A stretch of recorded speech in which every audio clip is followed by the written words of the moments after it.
I think they want to send a very robust signal to the market that they're committed to stay the course.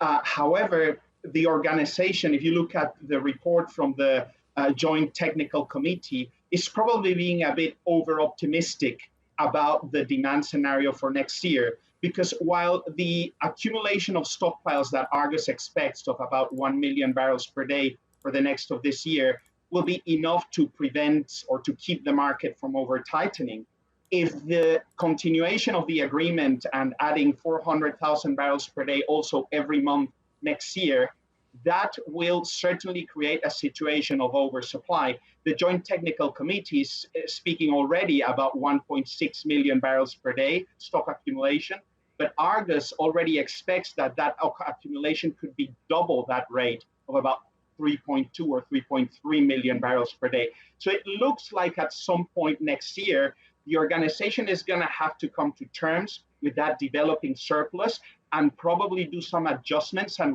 renegotiate the agreement. And it's really hard to, I guess, get a sense of whether or not the demand outlook is going to be enough to soak up the supply that OPEC plan to put onto the market. At the same time, though, the message that we hear from policymakers within the group is that, look, they can remain flexible, right? They're now meeting monthly, so if they need to reverse course, they might be able to. Alejandro, wanted to get your take on how you think US policy is going to influence OPEC Plus decisions moving forward. As I mentioned before, the Biden administration saying it's glad that OPEC is going to be increasing output. What type of influence is Biden and the administration going to have on OPEC decisions moving forward? Well, it's key to remember that one of the big question marks in terms of OPEC output next year is whether Iran will have any ability to place more of its crude in the international market.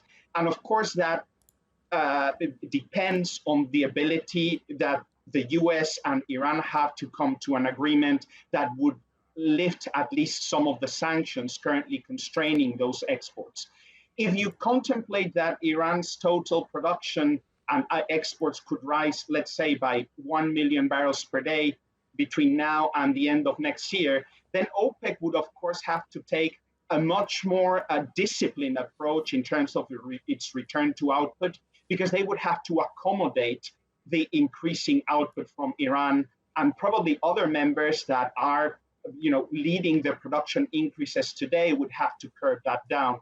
So it's a very delicate balance for the US, while at the same time they're encouraging the organization to bring in additional production.